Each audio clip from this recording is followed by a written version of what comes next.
Hello there and welcome back. In this video we are going to see how we can combine or improve Rundeck with Ansible.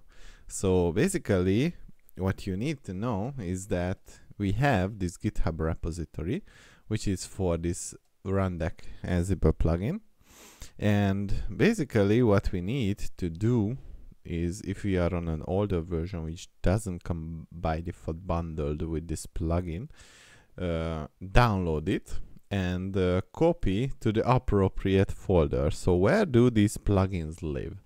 So under the war lib rundeck libext folder, we will see all the plugins that are by default installed with Rundeck if we use, let's say, the repository based approach. So here we can see that the Rundeck Ansible plugin is already installed. So how does this Rundeck Ansible plugin work? So in order to demonstrate it, I'm going to spin up an additional CentOSB and CentOSC.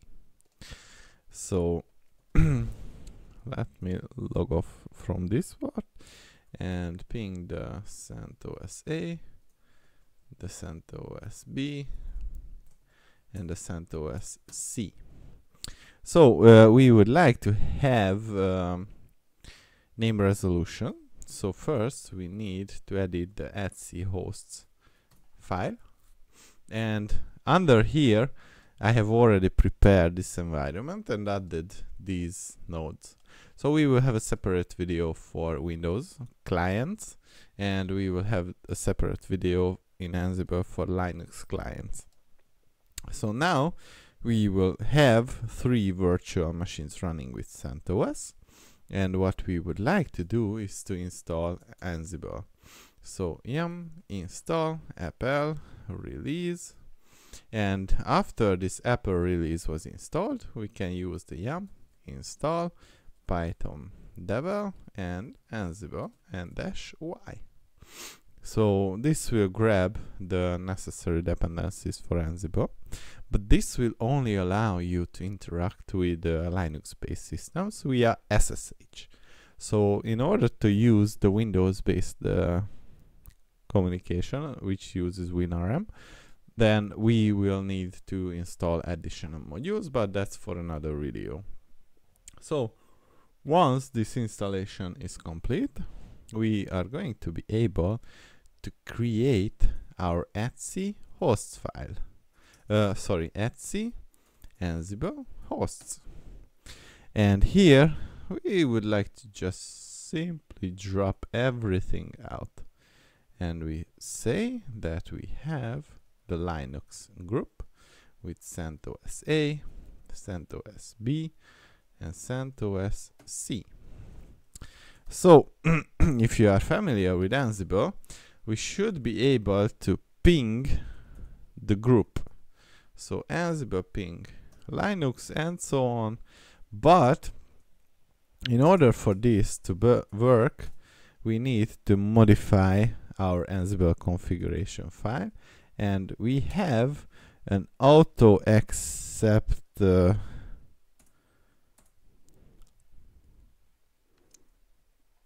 or auto host key add, which we would like to add as true. So now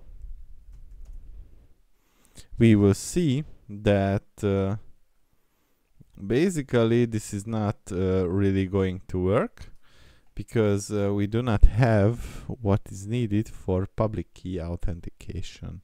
So in order for the public key authentication to work, we need to configure our SSH daemon, and here we need to allow public key authentication. And now what we need to do also is to go to the CentOSB and CentOSC, and once we are in, we need to configure these hosts as well. So vi etc sshd, and we would like to allow the pub key authentication. And for the CentOS C, we would like to do that as well. So etc sshd, and we would go down here and allow the pub key authentication. Now we need to use the systemctl restart sshd to restart on all of our clients. And now we are closer to our desired let's say state, which allows us to use the Ansible plugin.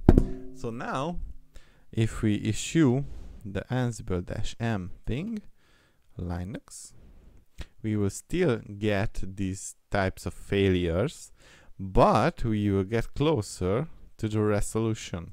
So ping CentOS A, ping CentOS B, and ping CentOS C. What you see is that currently we have this permission denied because the public keys are not amongst the authorized host keys. So let's go to our Rundeck setup. Let's create a new project, and we will log in with the admin, and we create the Ansible project. This is also for YouTube, but with Ansible Executor.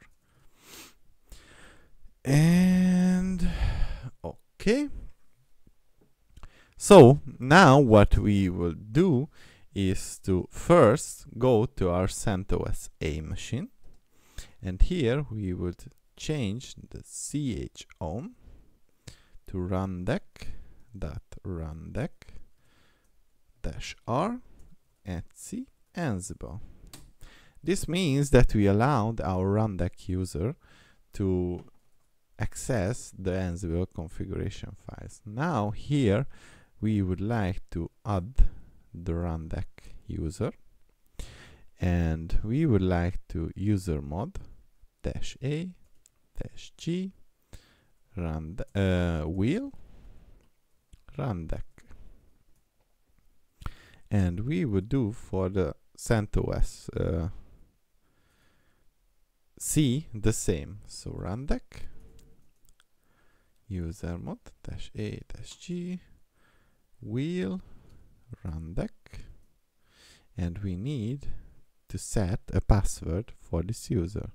So Rundeck is going to have the Rundeck password.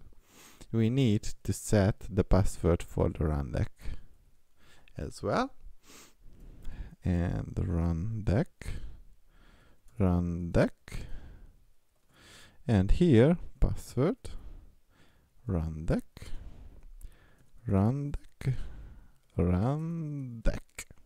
Great. Now we are almost there.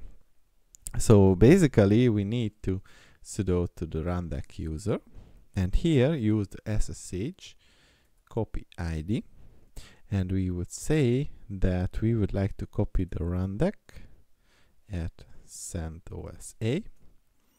Yes, Rundeck.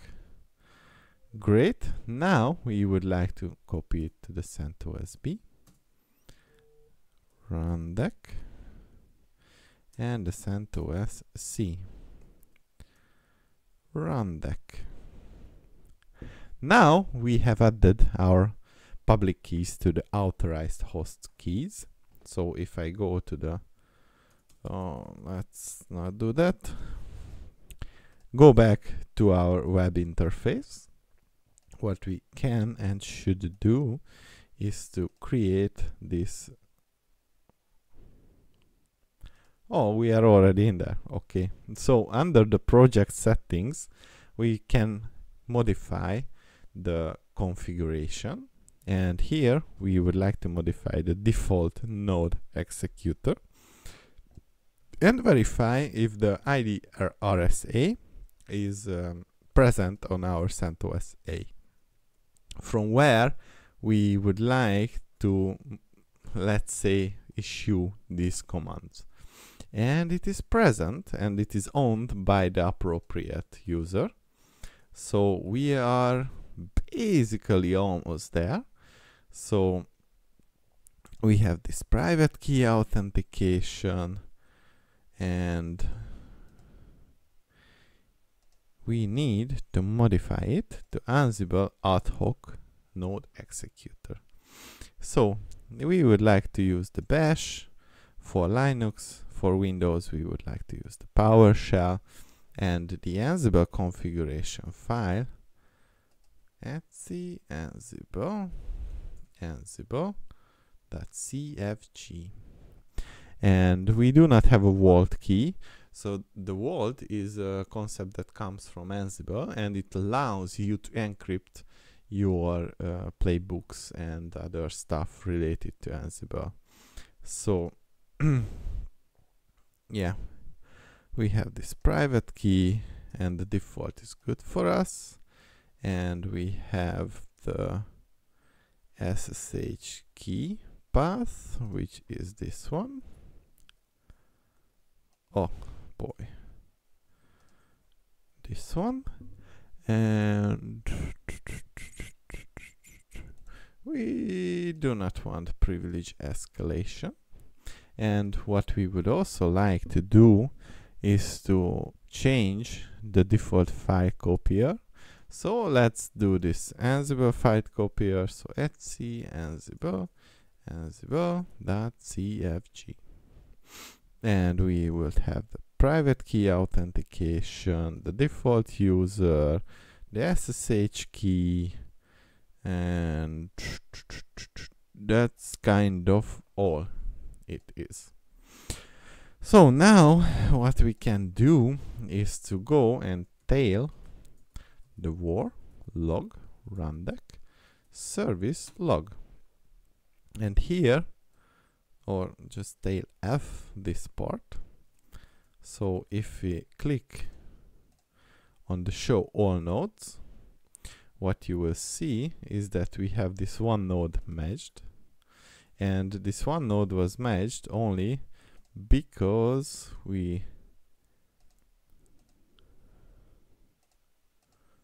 why was it?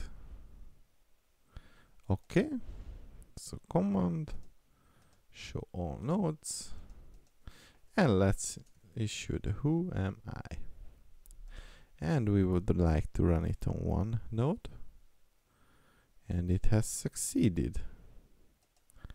So now we have this Rundeck part,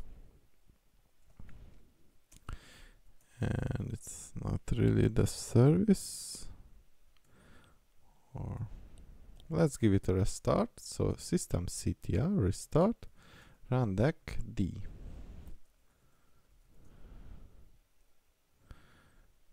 Great. Ansible-m ping Linux. Great. Now we are able to ping the Linux machines, and here it is currently loading the nodes, but it has failed. So why did it fail?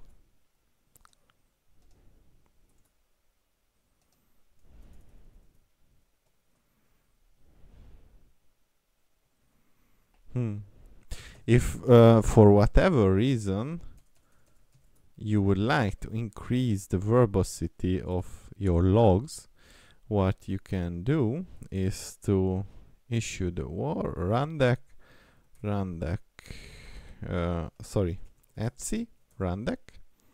rundeck properties, and the log level should be verbose, and just save it.